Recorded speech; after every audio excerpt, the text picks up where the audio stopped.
Here's a 5th gen Cummins turbo that was bought from HD Turbo.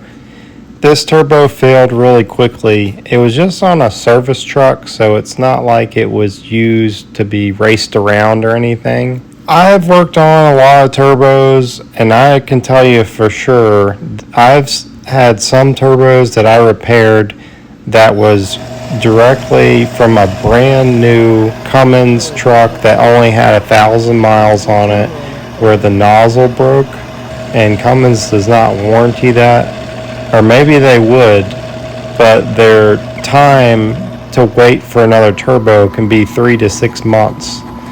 So a lot of these people are just willing to have this stuff repaired if they can. So some people send these things to me for that reason, for time.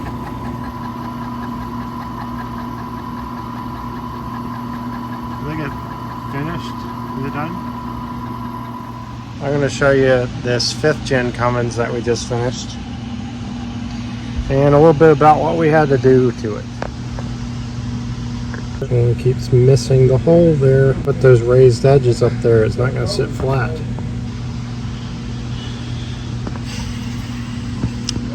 And what I'm confused about is there's not even a pin in there. Now pay attention to this, because it looks like we got a raised edge right there. You can see that raised edge right there. So I'm going to file that down.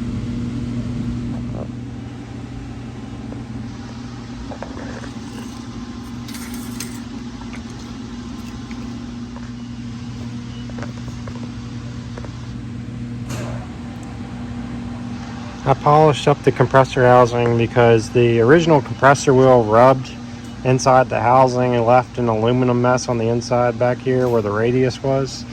So then I pressure washed all that back out.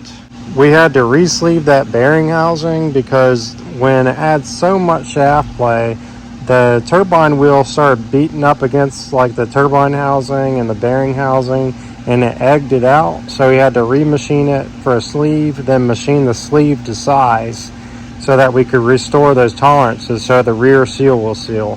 If we didn't do that, then this turbo would just constantly leak oil because that piston ring will never compress.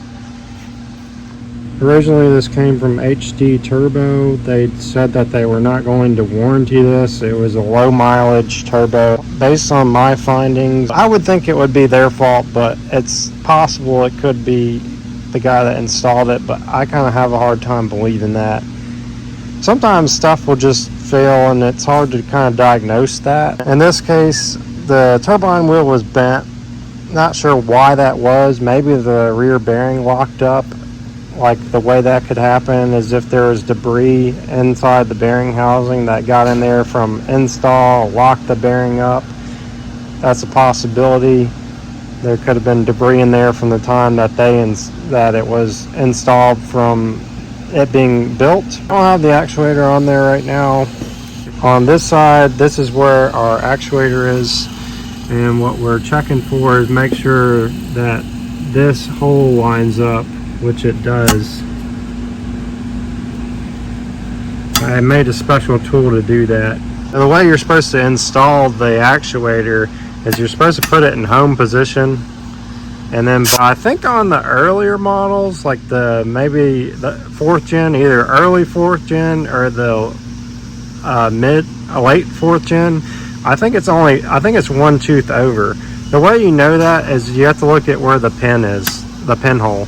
So this one would be all the way over.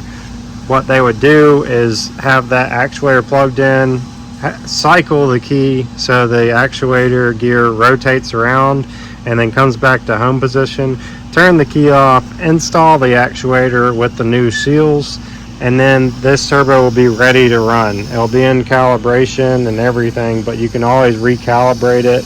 There's a couple sources for recalibrating that. You can actually do it with your phone.